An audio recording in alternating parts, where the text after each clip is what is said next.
Live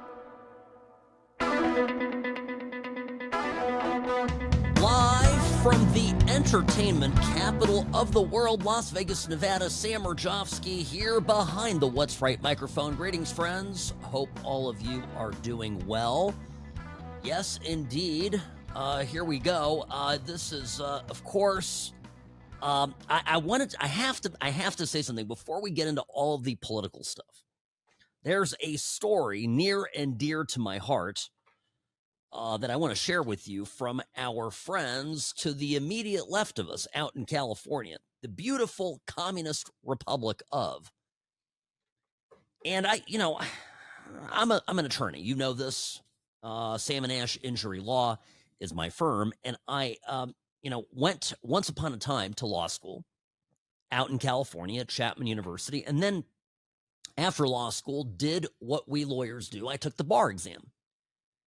And I first took the California bar exam, and then 6 months later, I took the Nevada bar.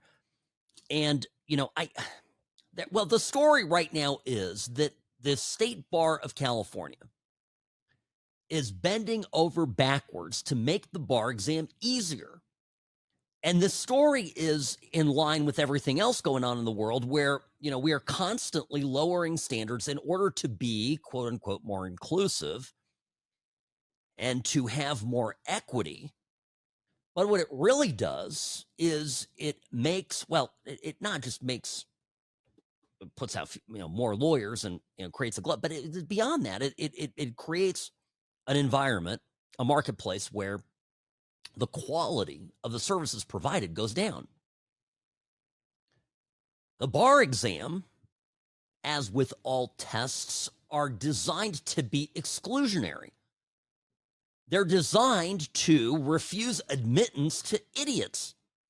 You don't want a lawyer to be an idiot. You do not want to hire a moron to handle your wills and trusts case, your personal injury claim, a real estate transaction. Dumb lawyers make dumb mistakes. And I'm reading this story, and it's making national headlines, and I've had a number of requests here to speak about this, and I've made a few appearances already, and I have to say, this story is just absolutely, to me, insane. When I took the bar exam, I think the pass rate was somewhere under 40% by design. A lot of people sit for the test. Not everybody is meant to be a lawyer. Now, the beauty of the bar exam is you can retake it as many times as you want. And there would be people, and occasionally there was some guy with a record. I remember years ago, somebody took it, I think, 20 times or 25 times.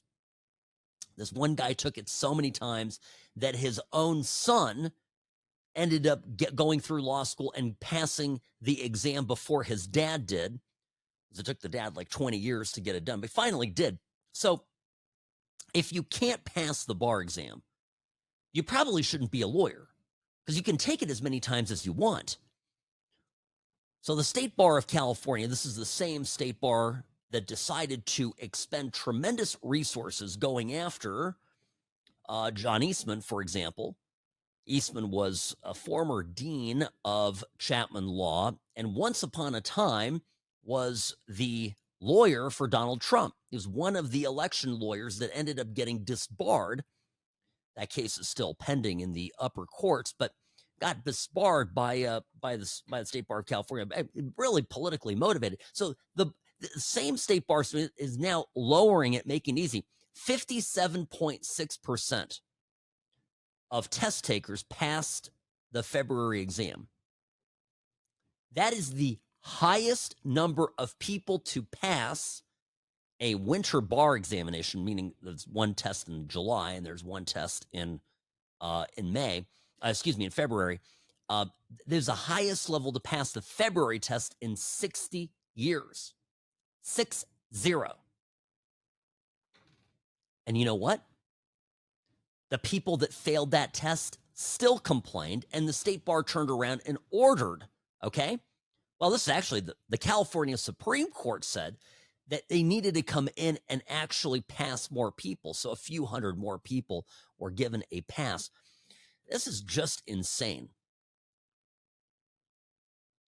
The answer to having safer skies, having planes that don't drop out of the air, having doctors who perform surgeries without committing malpractice is to keep standards high. If anything, if you have a problem, you should raise standards and make it more difficult to join a profession so as to ensure that the people that are on board are the top of the tops. That's the reality. So I'm putting this out there. I just am absolutely flabbergasted by the story and blown away by it, but not really. And one of the things that I have to recall too, and it's like this in school, but it's actually like this with bar exams. A lot of people out there, when they take these tests, they will ask for more time on the basis of ADHD or some other invented condition, and so they'll get more time to take the test. They'll get maybe they'll get to sit in a separate room. You don't have to be in a massive hall with a couple thousand people. I mean, I don't know how many people were in the room when I took the exam. It was out in Ontario, California. It was in a giant what was it, like it looked like a warehouse, but they had it was like a farmer's market type convention center. And we had long tables. I mean, there are probably 1,000 people in the room.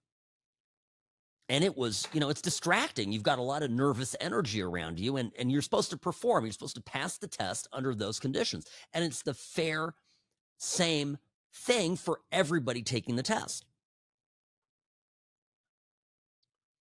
I mean, goes with, should we drop standards for pilots because we're not having enough minority pilots getting through and getting hired by the airlines?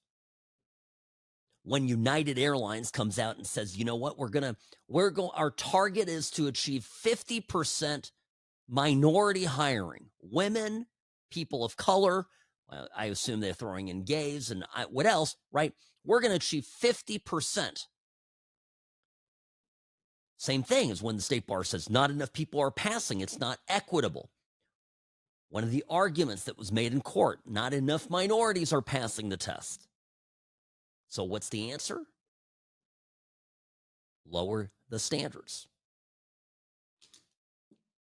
Well, the pilot thing is, and this is what the air traffic control problem is. We had the air traffic control problem occurred when, under Obama, it started under Obama, but then Biden went at it full force. They basically said we have these targeted levels of diversity that we want to reach, and we are going to, in order to achieve those, we're going to, because there's a lot more white applicants than there are minority applicants, so we're going to take more of the minority applicants and turn away qualified white non-minority folks applying for the job. And those, by the way, those people sued. And they've so far been successful in keeping that case alive. It's a real, actual, honest to goodness scandal that nobody is addressing. So this is the state of things. This is how things are operating in this country. This has to end. And I would argue, of course, if you have a bad lawyer, you're going to lose your, some money. Of course, if you're on death row and you've got a bad lawyer, you're going to lose your life, right? But you're sure as heck going to lose your life if your pilot is a minority hire who is wholly unqualified or substantially less qualified, right, than other applicants who were excluded by virtue of their race. They weren't diverse enough. So brought to you from the people that say that diversity is our strength is this continuing lunacy. And it, by the way, it reminds me that every organization, you take the state bar, you take any of this, every organization, ultimately, it's susceptible to corruption by liberals. It's all susceptible to influence from liberals to be turned and ruined and destroyed. Basically remade into a political organization instead of a professional one. It's the risk with this. Anyway, folks, we're going to get into all this. And by the way, this is a cornerstone problem here with our immigration policy. and everybody's screaming about this attacker and his family, that they're now, the family, the daughter, her promising career as a medical student in America is over because ICE wants to deport her. Yeah, I bet she had a stellar career in medicine planned. Of course, right, we needed more minority applicants. So, yes, could see why the New York Times is lamenting this. Sam Mirejovsky, News Talk 840 KXNT. The What's Right show is brought to you by Sam and Ash Injury Law. In a crash, call Sam and Ash 702-820-1234 because you deserve what's right. I'm the best. Personal injury law has been the same for a long time. The best. Big egos, greed, and sleazy schemes. We've had enough. Welcome to Sam and Ash, the new standard for personal injury law, where things are done the right way, because you deserve a team that delivers real support and results. When you have both, your whole world can change. Sam and Ash Injury Law, because you deserve what's right. Folks on the left up in arms over the Department of Homeland Security's announcement that not only would the terrorist Soleiman himself be facing charges, but that his family members would be facing deportation. Sam Mirejovsky, News Talk 840 KXNT. Greetings, friends. Welcome to the program. The What's Right show is brought to you by Sam and Ash Injury Law. In a crash, call Sam and Ash 702-820-1234 because you deserve what's right. Now, Secretary Noem issued a statement yesterday. This terrorist will be prosecuted to the fullest extent of the law. We are investigating to what extent his family knew about this heinous attack, if they had knowledge of it, or if they provided support to it. This is exactly right. Now, ICE has detained the wife, the 41-year-old Egyptian citizen, spouse of Soleiman. Her name is Hayam Salah al-Said Ahmed El-Gamal. Try saying that fast 3 times. Then an 18-year-old Egyptian citizen, daughter of the terrorist Habiba Mohammed Sabri Farag Soleiman, and then 2 minor sons and 2 minor daughters, all of whom are Egyptian citizens. They came to the U.S. in August of 2022. They're granted entry through August 2023, and on September 29th, Soleiman filed for asylum, listing his wife and 5 children as dependents in Denver, Colorado. He's allowed entry into the country, and we know that it was the Biden administration's permissiveness that allowed this person to stay. Now, who is he? One of the things that's just come out overnight from on social media is a released video showing Mohammed Sabri Soleiman, the attacker terrorist, in a video.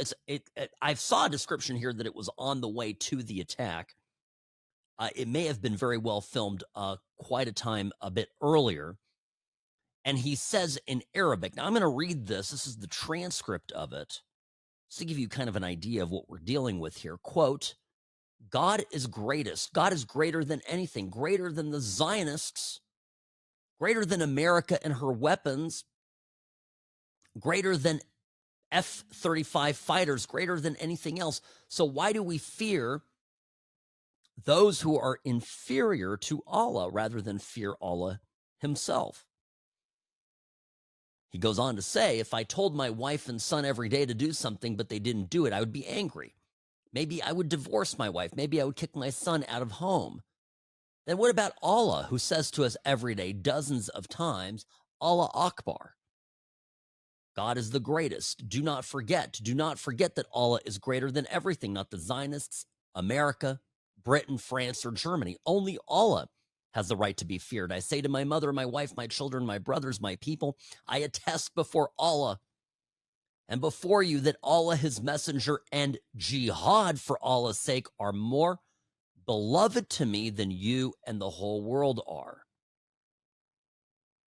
Now, he references jihad again in a second video. For my mother, my wife, my children, my sister, my family, I bear witness. For Allah and for you and Allah and his prophet, and for love of jihad that is greater than the love of you, the world, and everything in it. This guy treasures jihad, okay? Which is literally fighting anybody who is a disbeliever, anyone who isn't Muslim, fighting them to the death to conquer all lands for his God. And he puts that above the love that he has for his immediate family, for his own mother, for his daughters, for his son, for his wife. Here's the thing about immigration policy. There isn't a planet that exists out there where we ought to allow people like this into our country. We can't do it. This guy, his thinking, and look, these are his words, not mine. His entire belief system is that he needs to go out and conquer the West. He calls out America, calls out Britain, France, Germany, the West, right? All is greater than everything. And then, fine, you could argue that's an innocuous statement. Of course, certainly not after you go and start lobbing, Molotov cocktails at people. But then he goes and says, look, the most important thing is jihad.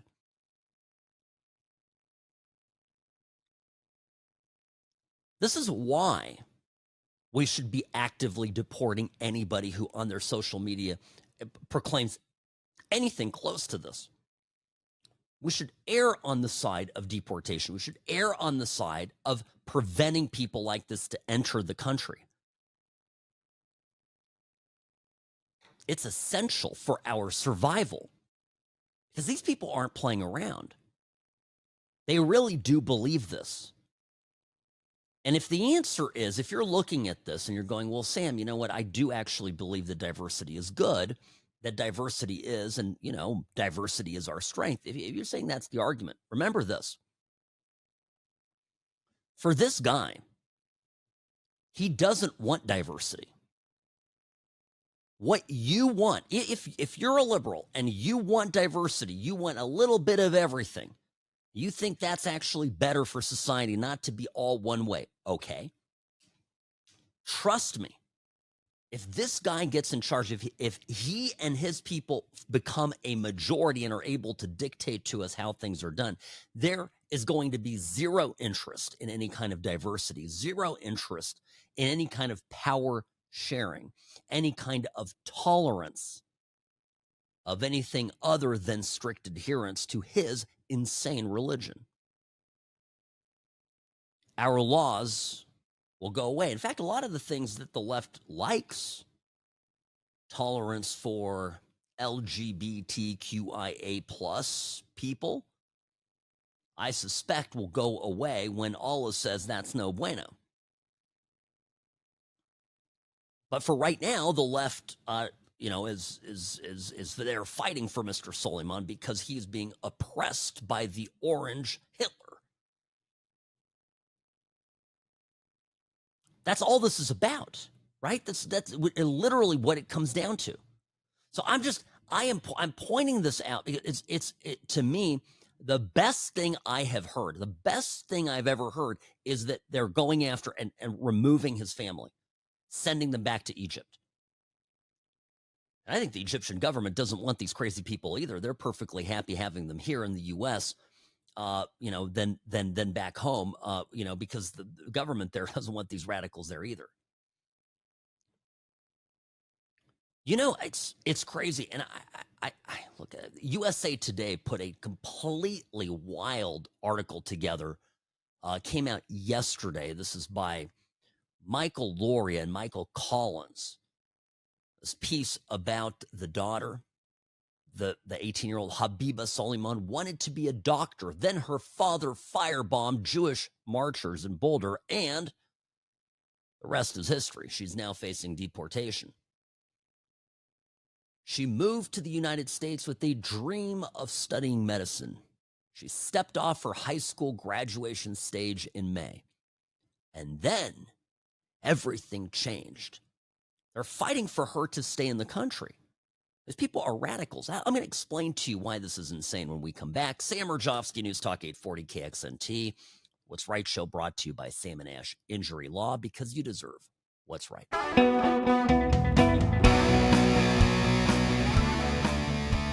Sam Mirejovsky here behind the What's Right microphone. I am Nevada's favorite recovering Californian. Here, Monday through Friday, 1 to 3 p.m. on News Talk 840 KXNT. So, by the way, crazy news. I think you saw this, but CNN reporting that 2 Chinese researchers were charged with smuggling a dangerous pathogen. And this is Fusarium graminarium. And it's a potential agro-terrorism weapon. It can cause disease in plants like wheat, corn, rice, and barley, and is responsible for billions of dollars in economic loss worldwide each year. This is, by the way, there's a plot line in the original Hawaii Five-0 about this. Some of you is going to go over your heads, but there was a Chinese villain on that show who, his name in the show was Wo Fat. And Wo Fat, always was concocting some plan to bring down America. And I think one of the plot lines, one of the earlier episodes was going after the sugarcane. Yeah. So regardless, I mean, this bioterrorism is is a thing that countries do, and China. Look, China is certainly. Absolutely been guilty of this. And there's accusations and there are allegations that in the past Chinese agents have smuggled in pathogens that have caused damage to orange groves, particularly in Florida. And the FBI under Biden kind of turned a blind eye. Of course, the Biden crime family collected millions from China, and so were rather toothless when it came to calling China out. Speaking of which, Robbie, how many years is this? You're going to have to help me. Tiananmen Square, June 4th, a sad day of remembrance, 1989. So that is what, 36 years? 36 years. Tiananmen Square, no idea of exactly the number of deaths because of the Chinese communists kept that under wraps. Estimate ranges from several hundred to possibly over 2,000. The Chinese Red Cross initially reported 2,600 deaths, but later retracted that figure under pressure. That was the moment, by the way, where everything turned in China, right? People still thought they could stand up to the regime, and the regime got crushed. The regime crushed the opposition, and 36 years. Yes, thank you, Robbie. All right, remember what was happening in 1989. 1989 was a year of various revolts, particularly in Europe. By June, you began having popular unrest in East Germany. And if you'll recall, the communist regimes, the Warsaw Pact countries began to collapse by the end of the year. November was when it all ended for Czechoslovakia. And of course, Germany ended sometime before that. I'm just pointing this out because the other bit of development here is that there are some reports that the invasion of Taiwan by China is imminent. Imminent is how it's being described. Well, we've been sensing that this would happen sooner or later, so we'll see what comes of that. Now, as far as our own problems domestically, right, we have, and I'm telling you, to me, the story here with this terrorist who attacked the Jewish demonstrators in Boulder, Colorado. The story is really twofold, right? One component of it is of course that this person should really have never been admitted to the country to begin with, and once, he was let in on the tourist visa, should have been sent packing. Instead, Biden gave him a pass to stay. And now people are of course have been grievously injured. Now, the argument here, and I was reading the story, because one thing the DHS, again, Trump is not messing around. So the Trump administration immediately rounded up this guy's family and is moving to deport them all because they're all here, on these, visas that have been overstayed. So there's glowing piece in USA Today about Habiba Suleiman. She just wanted to be a doctor. That was her dream. I mean, how can Trump just round up this promising woman? How can she be held responsible for the sins of her father? And I want us to use our Wayback Machines here, if you'll permit me, and compare this to the Obama administration. Obama droned to death deliberately, on purpose, by design, a 16-year-old American citizen, Abdul Rahman al-Awlaki.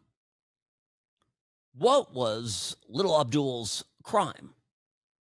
His only crime was that he was the son of a radical cleric and terrorist recruiter, Anwar al-Awlaki, also an American citizen. They were both killed, but in separate drone strikes. This is what is forgotten a lot, because they think, okay, well, they targeted the dad and the son was collateral damage. No, they were killed separately 2 weeks apart in Yemen. Now, Robert Gibbs, spokesperson for Obama at the time, was asked about the deaths. And you know what his answer was?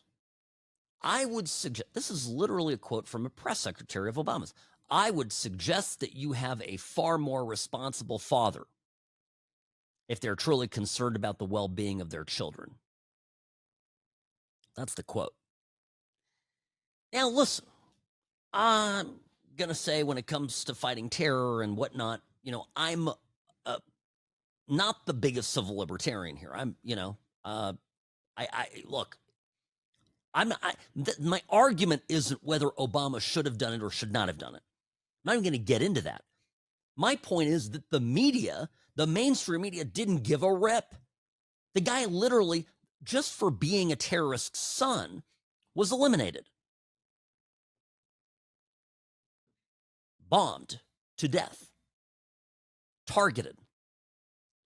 But to the media today, to some of the same reporters, by the way, Trump deporting an illegal immigrant, daughter, right? Illegal immigrant, a daughter of a terrorist, is worse and deserves large hagiographic, articles here than Obama assassinating a 16-year-old. American citizen, passport-holding American citizen, who also was the son of a terrorist. The thing is, here's the thing, problem with leftism is always exists in a, like 10-second Tom, in just a momentary frame. It's always emotional. It's always driven by ideology and about hatred for a particular person, i.e. Trump. And it never even pretends to reference past, historical positions. And that's why, look, I mean, that's why, I think, I think that it's important to look back on this stuff and to reference it.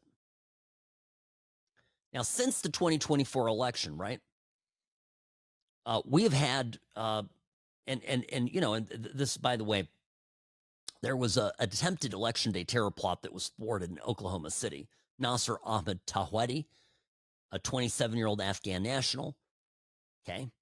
He had acquired firearms and ammunition, had taken steps to liquidate his family's assets in preparation for the attack. It's another guy who entered the U.S. on a special immigrant visa following the U.S. withdrawal from Afghanistan. We had the ballot box attacks with Free Gaza markings in October 2024. The New Orleans vehicle attack on the 1st of January, New Year's Day. Let's not forget about that. Shamsuddin Bahar Jabbar, a 42-year-old American veteran, drove a truck into a crowd, put out an ISIS flag, and you couldn't hear boo from the Obama FBI or NOLA PD about any of this. Oh, we don't know what the motive is. Democrat Governor Josh Shapiro, Pennsylvania, his Harrisburg residence, firebombed. The attempted Detroit Armory attack. The Israeli embassy staffer assassinations last month.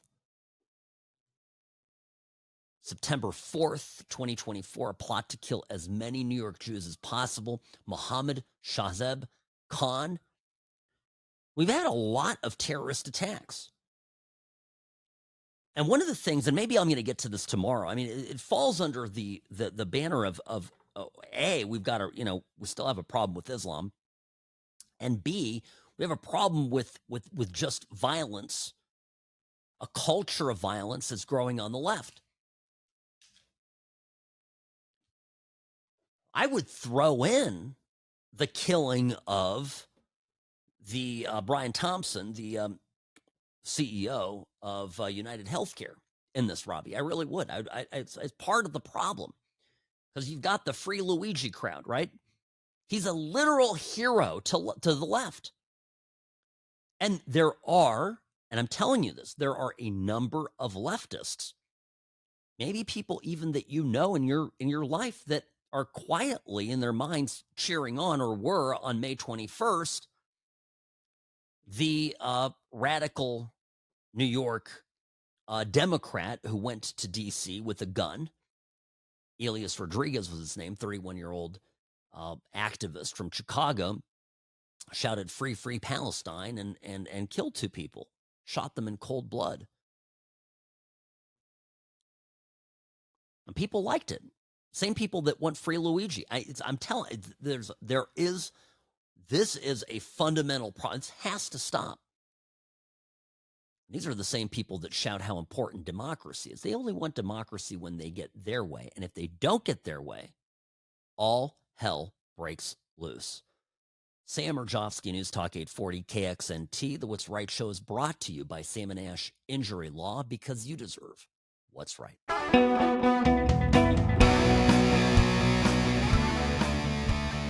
Oh my gosh, speaking of China, Eric Swalwell yesterday went on the Breakfast Club to talk about, Fang Fang. Sam Mirejovsky, News Talk 840 KXNT. Swalwell is still a representative. And this is a guy who was allegedly diddling a Chinese spy. I don't know how else to put it. Is that an accurate description, Robbie? Yeah, I mean, look, anyway, so he gets asked if this hurt his credibility. Did the Chinese spy scandal hurt your credibility, or did Republicans just weaponize like a nothing burger, so to speak? The fact that the FBI and the House Ethics Committee said it was bullshit, like I would hope that would be enough, but like in a disinformation society, like I recognize that it's everyone on the right's favorite meme. My wife tells me all the time, you know what? The second they're not going after you, you're not effective. And so I wear it as a badge of honor that these guys would want to lie about me all the time, because I think it means that I'm landing punches politically on them that sting. And frankly, I think a lot of Republicans look at me as like, oh, that's a straight, white, Christian male, son of a cop. Like everyone else like him looks like me. So when he comes at me, it's more betrayal to them. Like I've heard that from them on their side, that's why they take it so personally. First off, can we give this guy a little bit of credit? Can you imagine this? Robbie looked this up how long has he been married? And was he a married congressman at the time that he was going around with Chitty Chitty Fang Fang? Because look, I mean, even if he wasn't married at the time, if this is a new wife or something, to have her give him a pass like this, assuming what he's saying here is correct, for this truly gross and disgusting behavior, and foolish behavior, right? Foolish. I know, listen, I'm convinced that most Americans, including many Republicans, truly do not appreciate how dangerous China is. They truly do not appreciate what a robust spying network can do. And I think, for somehow it's, in a little bit of the Cold War lore, so people think, oh, Russian spies, it's a, watching old James Bond movies. But the Chinese are very good at this. And nobody really ever talked about on the left and in the mainstream media about how Dianne Feinstein, who was a powerful senator, had hired a driver who was basically was spying on her, was a Chinese spy. It's less funny and interesting, and there was nothing sexual going on, so nobody's talking, but it was confirmed. Oh, Robbie's got an update on Swalwell. Fang, the alleged relationship with the Chinese spy was occurring circa 2011 to 2015. And Swalwell's first wife divorced his money in 2012. I wonder why. I guess, okay, so I'm glad we corrected this. Always try to bring you guys the correct information here.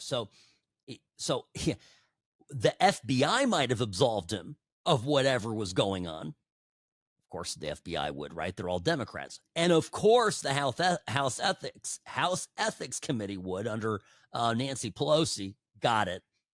But it looks like his first wife did not absolve Congressman Swalwell of responsibility and divorced his ass. The second marriage was effected in 2016 after Fang had left the scene. But in his mind, he's done nothing. There's no responsibility, no shame, no anything, no nothing. I'm just an observation. By the way, you want another observation? Think back to when we used to have an open border. It's almost unthinkable, unimaginable. This time last year, millions of people were streaming into the country. And not just unimpeded. That's one thing if nothing was stopping them. Yes, nothing was stopping them. But it was worse than they were traveling, getting into the country unimpeded. They were being aided and abetted using tax dollars. Congress was sending money to various NGOs, and these various NGOs were spending money like drunken whores to pay for these illegals to be relocated across the country. You know the story.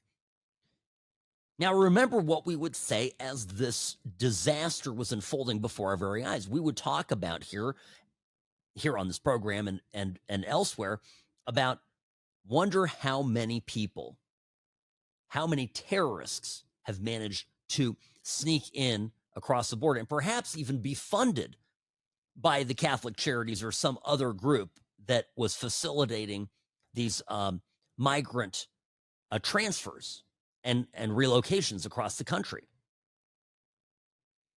Remember that from fiscal year 2021 to 2024, during the meet of the Biden administration, at least 382 individuals on the terror watch list were encountered attempting to cross the southwest border.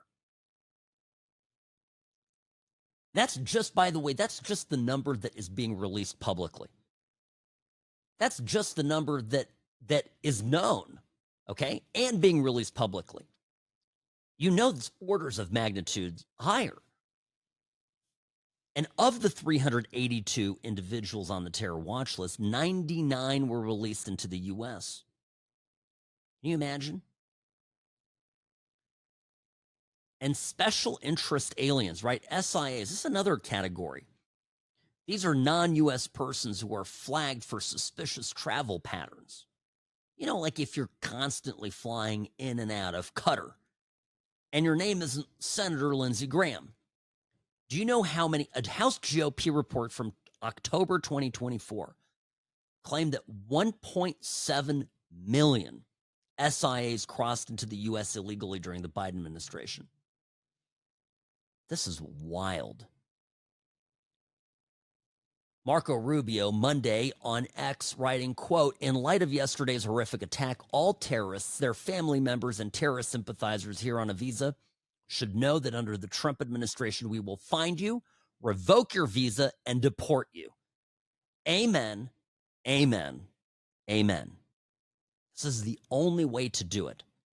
We need strong borders, and we need to be extra discerning who we allow across our strong borders. Sam Mirejovsky, News Talk 840, another hour of the What's Right Show.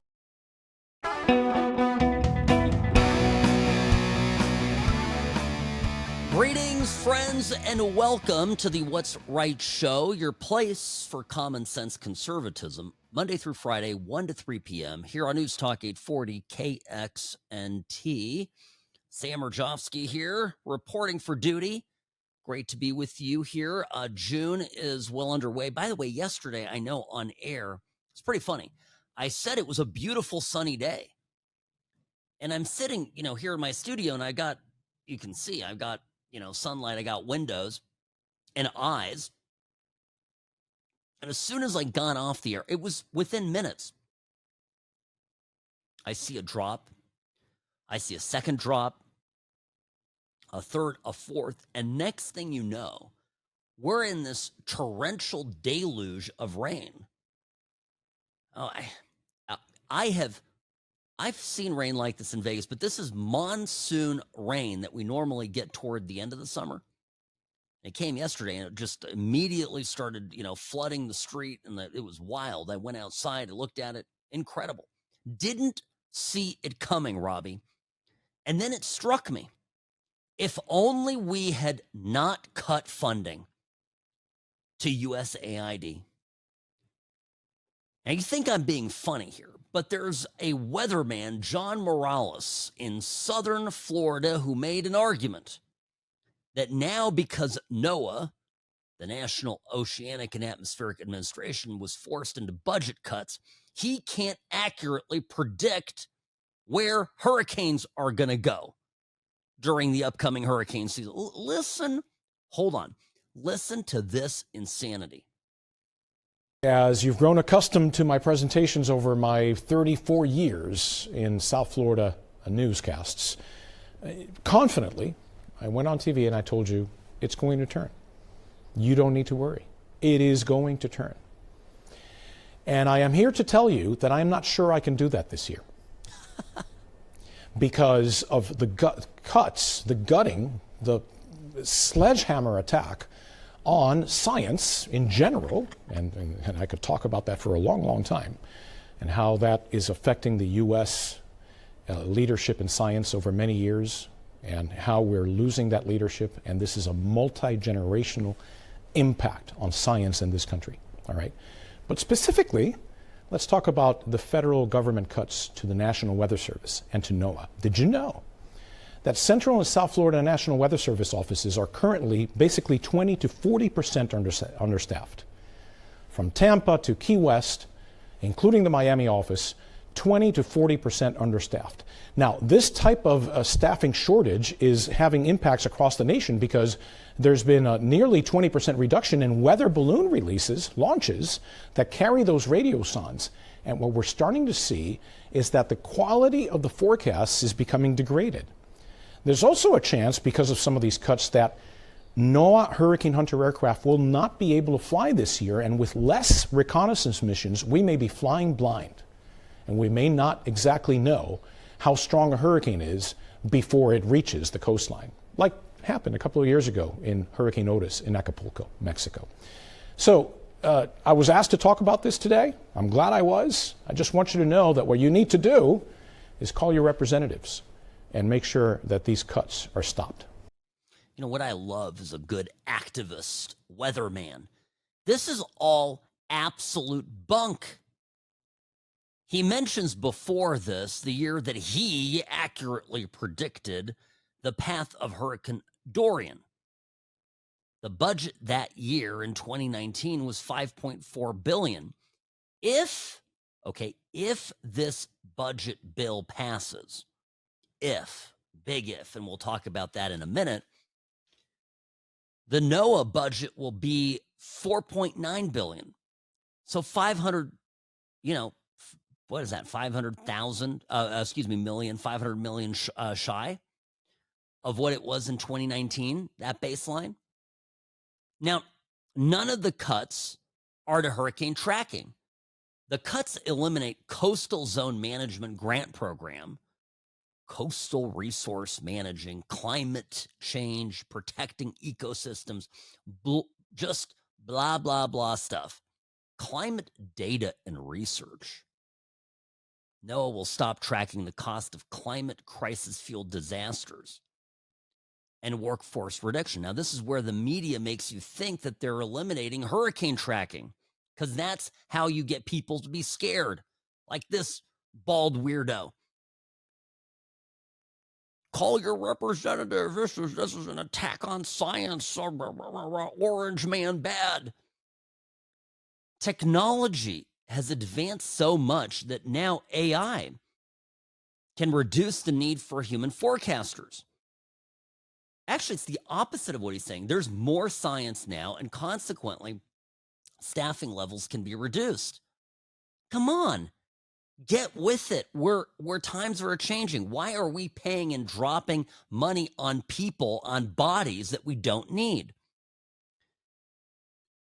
Now, this is sort of now we're to the root of everything here. Democrats, it seems to me, want the inefficiencies, because for them this is patronage.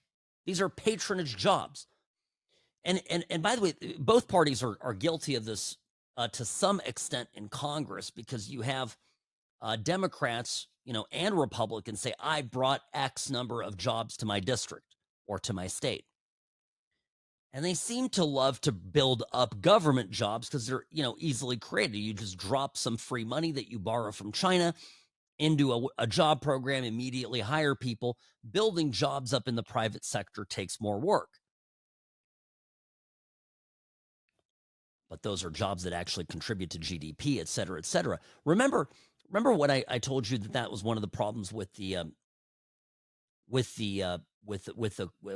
all the problems with the flight control center people, air traffic control in this country. People are getting paid good money. The guy that spoke to the Wall Street Journal, remember, he was set to pull down about, what was it, $400K that year? I know starting pay is less and whatever, but these are cush jobs. They're good jobs. And that's part of the reason why the Obama people and Democrats running this, and then later Biden, wanted to really restrict who was getting the jobs, and under the guise of diversity, give these jobs to politically connected individuals, to the exclusion of many qualified staffers, which then led, of course, to a shortage. No, we're not going to give you this job even though you're qualified, because diversity. They were holding the jobs back to hand them out to people with political connections, to whom the Democrat machine owed favors to. And this is something, by the way, Democrats do far more than Republicans. So, just letting you know, these are the worst possible arguments. Now, it spills over into the budget. Folks, there's all-out war on the budget.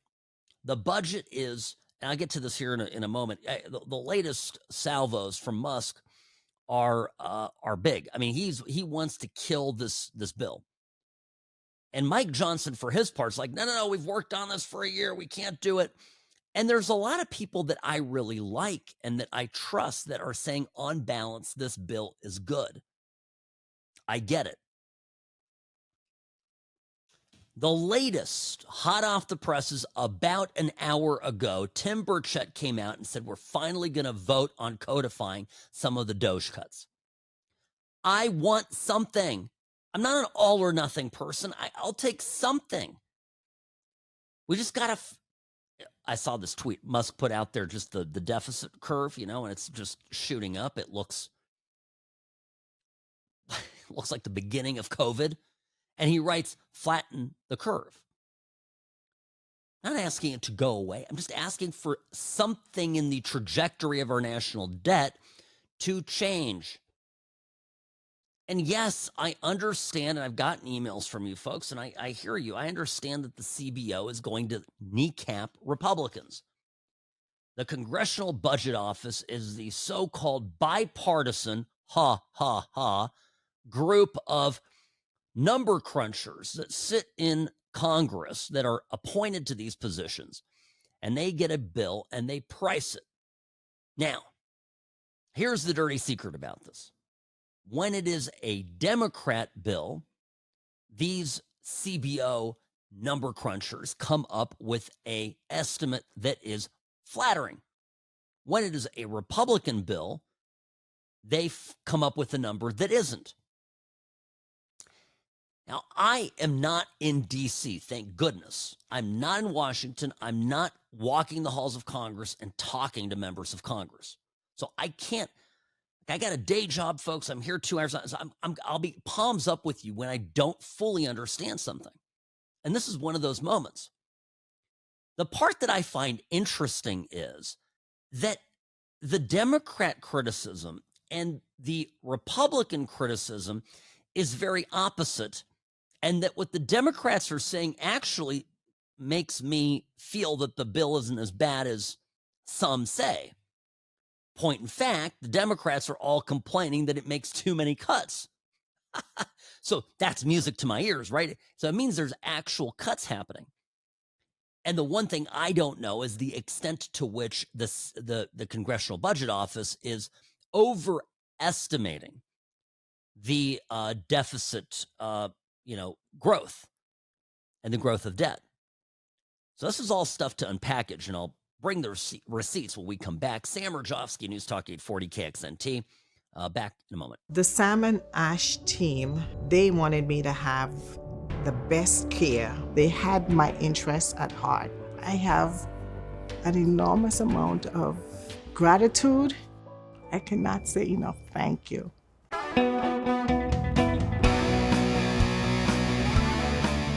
Greetings and welcome back. Sam Mirejovsky, News Talk 840 KXNT.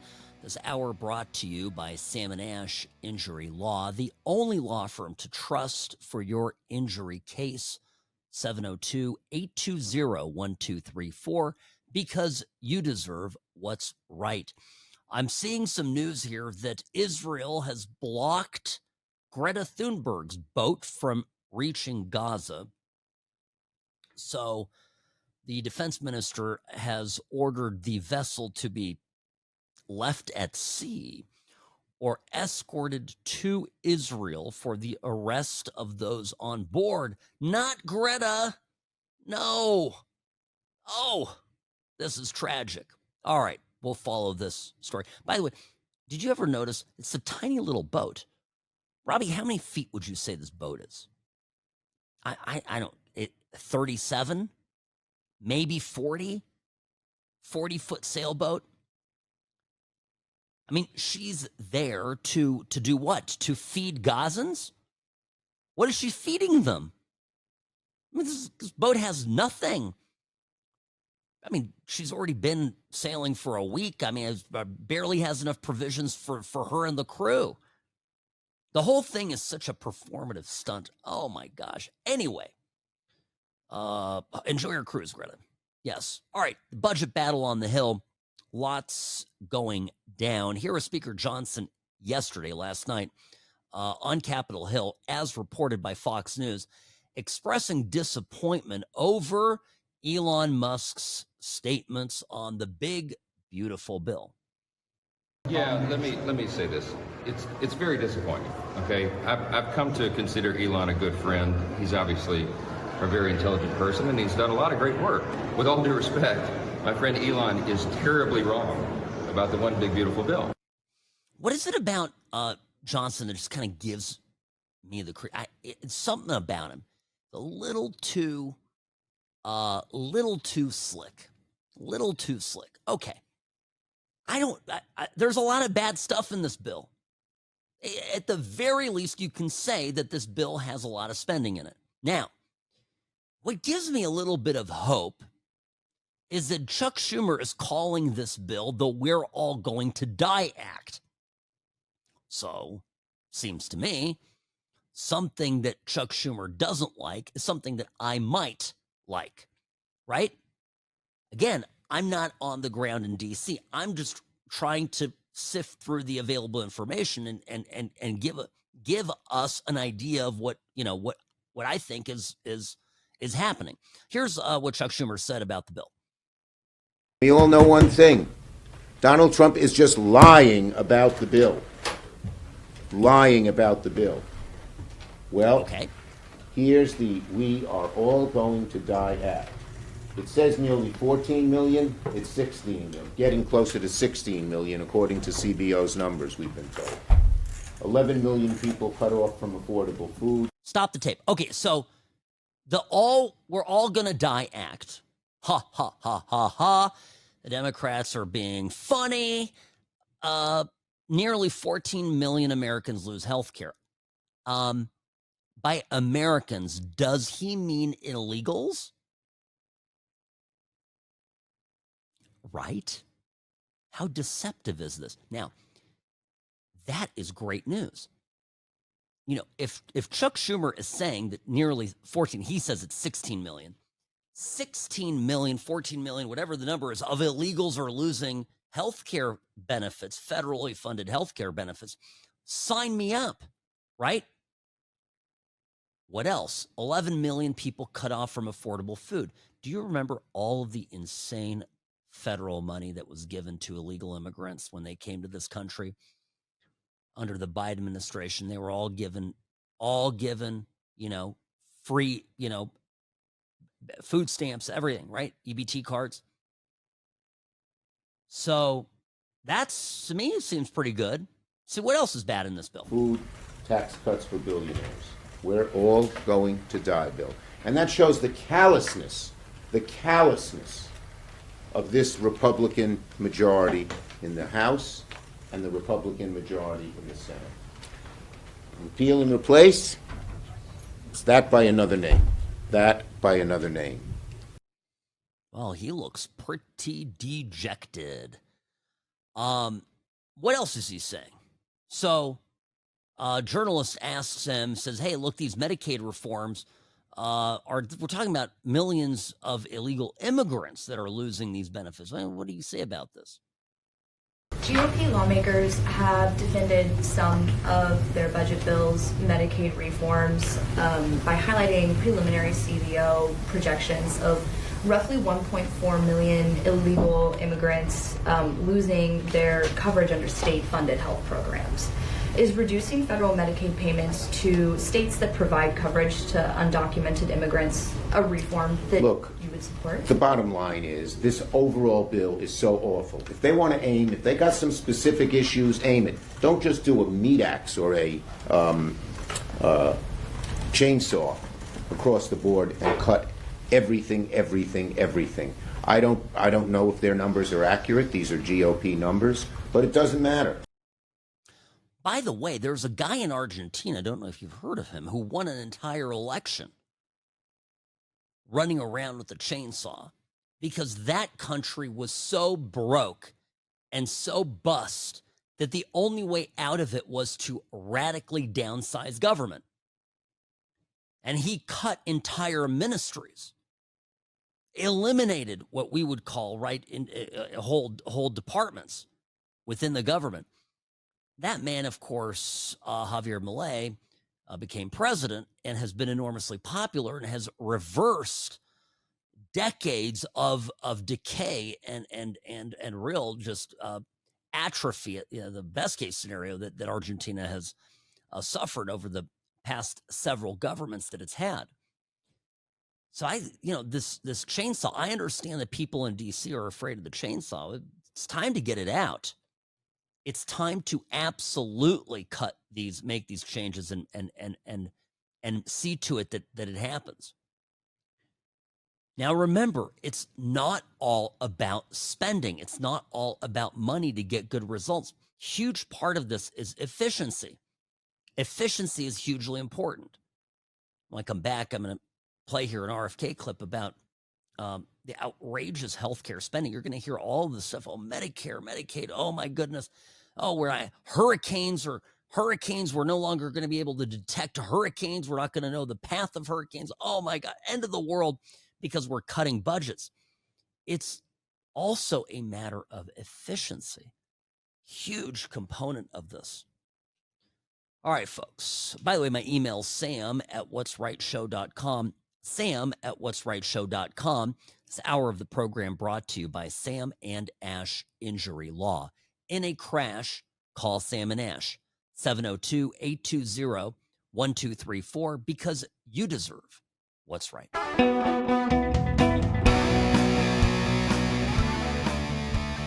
Greetings, friends. Welcome back. The What's Right show is on, powered by Sam and Ash Injury Law. So speaking of root efficiencies in government, this is part of the problem with this bill, in my view. The more of these DOGE cuts that are codified into law, the better we're off, because we'll have permanency that the Supreme Court or other appellate level courts can't monkey with. They can't come back and reinstate expensive employees or entire departments, teams, or USAID, right? We need to have Congress act on this. Otherwise, the math simply doesn't pencil. It's even worse than what we have here. That's my sense of it, right? Elon Musk comes in, says, look, this is what we're going to do. We're going to fix it. We're going to knock these people out, get rid of them. Does it, save some money. We pass a new bill that might end up running up the deficit even more. But imagine the ultimate death scenario, that then the people that Trump was able to get rid of with Doge come back. The costs return. And then we're in an absolute death spiral if we're not there already. Now, more people, more jobs, more people doing stuff, throwing more money at things does not always mean better results. And RFK Jr. delivered this address at a press conference back on the 22nd of last month. And it bears listening to now because anyway, this is a great point on the subject. All of us agree that the U.S. will cease to be a world superpower if we continue spending 2 times more than any country on health care while living less than citizens of other countries and enduring fertility crisis, a crisis in recruiting people to the military, and the ruinous health care costs. Health expenditures are the largest part of the federal budget, and we get sicker for each and every dollar we spend. 90% of that spending is going for chronic disease. And everyone agrees it's a moral failing that U.S. children are on track today to live shorter lives than their parents. The first time in American history where that is the case. This report is the first time in modern American history that the federal government gives a clear-eyed assessment of what is happening to children's health and the potential causes. Think about this, right? The argument from the Democrats is we have to keep, if we don't spend the money, if we don't have USAID, it's ridiculous, right? If USAID, shutters, then, the cancer epidemic will get worse, and kids will die of polio, and all this stuff, right? And yet we have consistently been getting less healthy as a country while we continue to spend more and more. And the reality is that the spend isn't actually going to solving anything. The spend is going to all the Democrats' pet projects. And they're not even hiding it, right? They just make the argument. They just say, we're going to cut the budget to NOAA. We're not going to be able to tell where a hurricane goes. I played that clip at the top of the hour. A side note, how many times, Robbie, are you watching? And we don't live through this, very intensely here in the desert, where we don't have hurricanes. But hurricanes are big, stories, and of course they affect our fellow Americans. We both have very good friends that live in Florida that are are oftentimes in harm's way. So we do follow this from afar.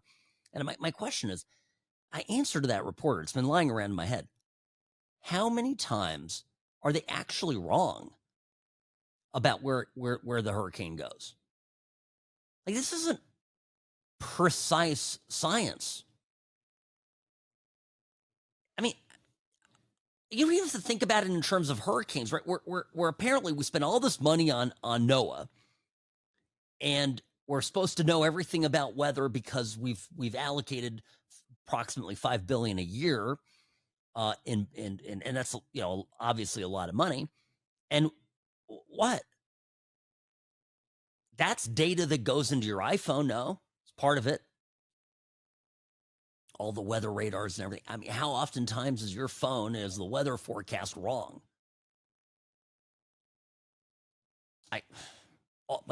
All the time. Okay. And they're wrong about the paths of these hurricanes and everything. It's really all about spending money on their BS stuff like climate change and enforcing ecological, preservation measures, in swamps, making sure some little guppy stays, continues to replicate in a pond somewhere, in the Everglades. That's what this funds. And then when they are under threat of getting cuts, they scream and cry about how this is going to create a crisis that will put Americans in harm's way. They have no concern for creating a crisis with our national debt.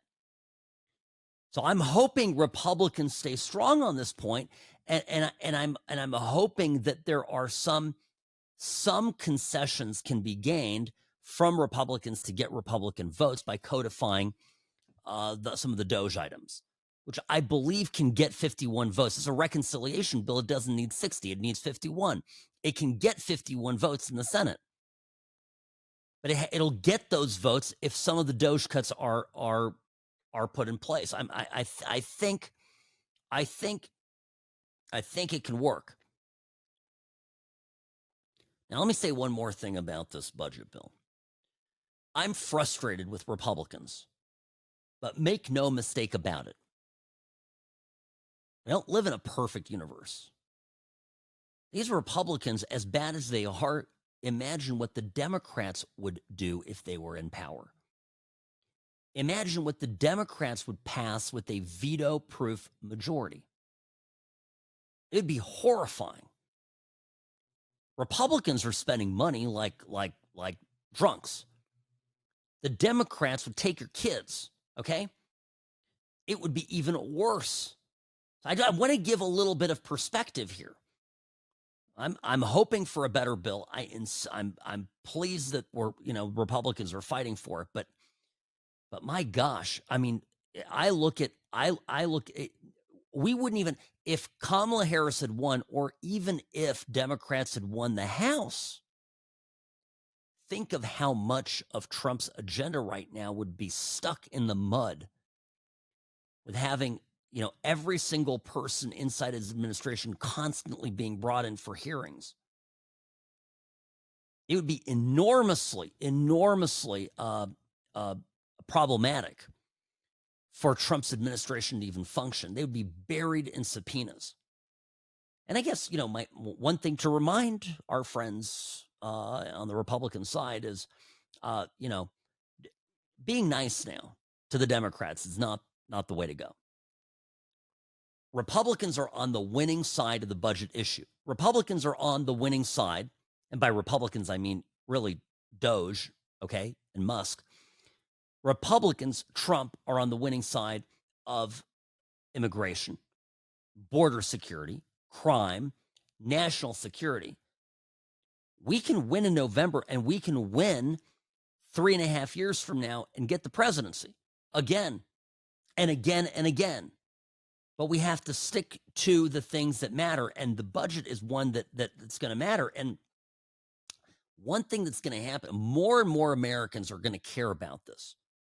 And I saw even some financial analysts that normally stay out of this, including Jamie Dimon, speaking out about this and saying, hey, we absolutely need to do something about this runaway deficit, or it's going to consume us. 25% currently of all of our revenues go just to debt service. 25%. And soon it will increase to be so much that we will not be able to pay for our own defense. And what are we going to do then? Pay money back to China while they take slowly our country over? What sovereignty do we have left then? So this is really a national security issue on top of an economic one. And, you know, it's critical that that we get serious about it. Absolutely vital. So, yeah, I'm just saying that. Now, speaking of national security, I saw this thing earlier today. Trump posted on his Truth Social a 75-minute phone call with Putin. You see this? Trump said he just finished speaking by phone with President Vladimir Putin of Russia. We discussed, quote, the attack on Russia's docked airplanes by Ukraine and also various other attacks that have been taking place by both sides. It was a good conversation, but not a conversation that will lead to immediate peace. President Putin did say, and very strongly, that he will have to respond to the recent attack on the airfields. We also discussed Iran and the fact that time is running out on Iran. So Trump goes through his whole thing. You know, again, I've seen a lot of even conservative media out there saying you can't talk to Iran, you can't talk to Putin. Better to talk to these people than to ignore their calls and sleep through your presidency the way Joe Biden did. I don't know. I'm telling you, it's all hanging by a thread, and at least our president is willing to pick up the damn phone. So yes, I think this is important. Yes, I think this is good. And I think it's, you know, if it doesn't yield a result, at least still communication lines are open. Sam Mirejovsky here, back in just a moment.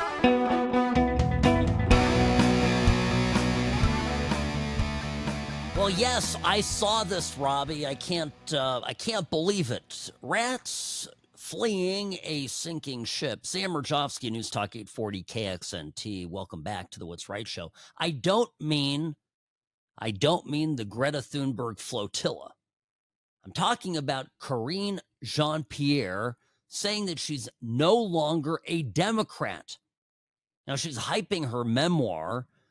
She's written a book. This is a thing they do once they leave the White House. We've got to do something to do.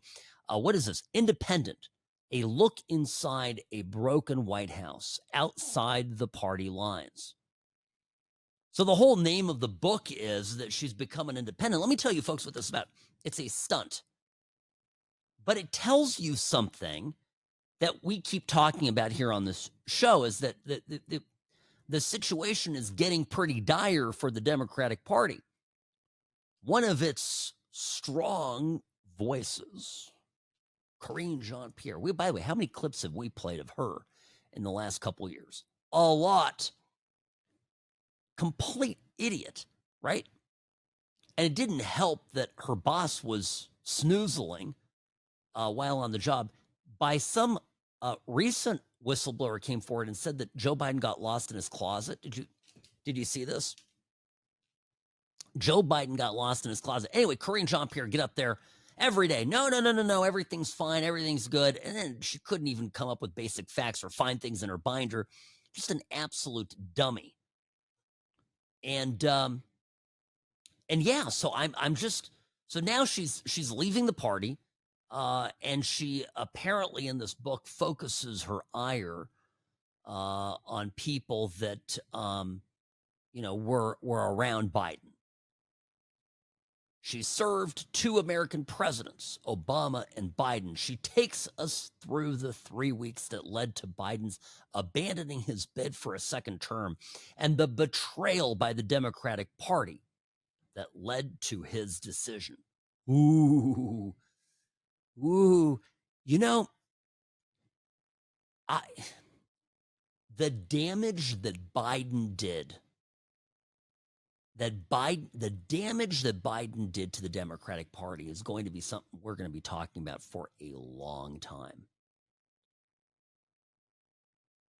He put himself in, right? He ran for president back in 2020. He really shouldn't have then. He made a deal with the devil. He's a, shrewd political operator and had some good people around him. Got the support of the party, and they regretted it almost instantly. And then because Trump just would not go away / die, they had to continue to double down on the lies that propped Biden up, else risk losing to Trump, which they did, of course, anyway.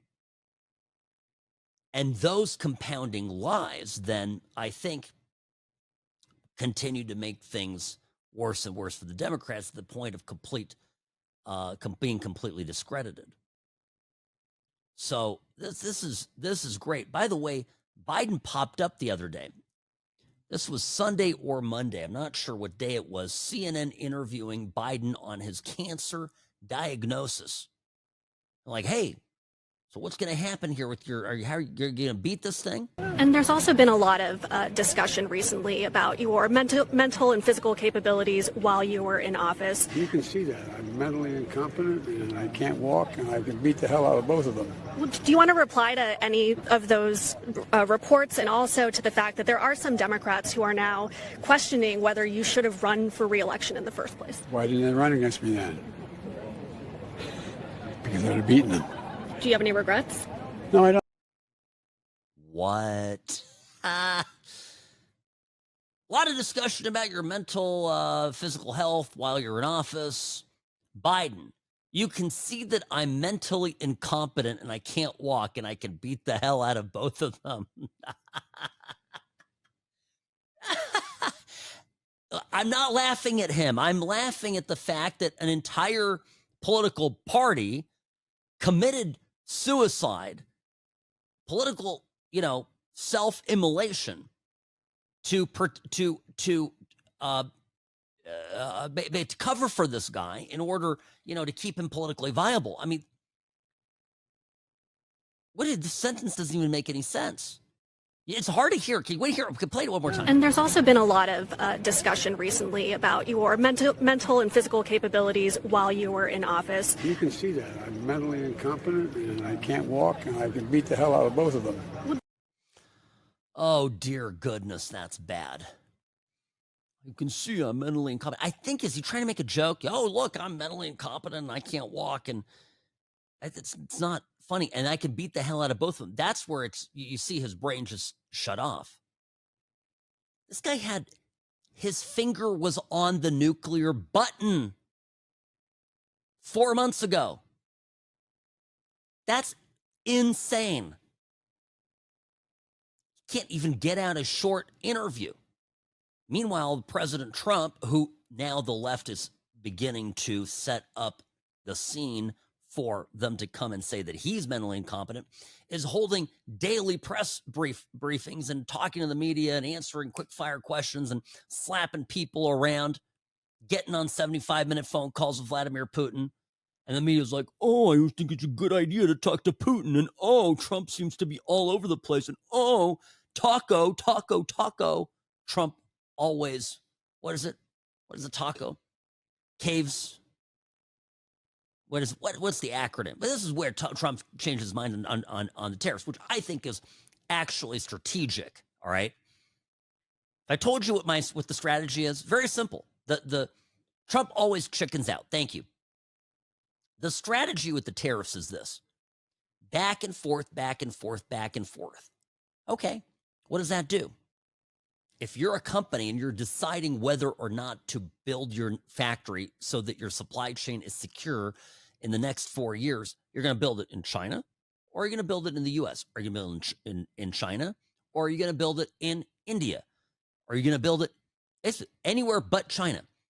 So to me, taco equals ABC.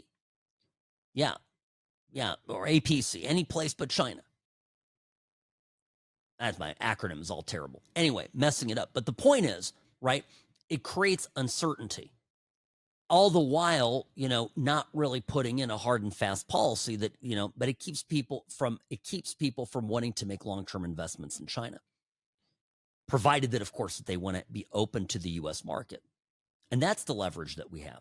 We want to be involved in the U.S. market. And I saw somewhere today, it's going to have an unintended consequence. Ford is going to build plants in China to access the Chinese market. You think Ford is going to actually compete with Chinese car companies? Do you really believe that? Does somebody actually think that that's realistically possible? I've heard some pretty crazy things, but that's one of them.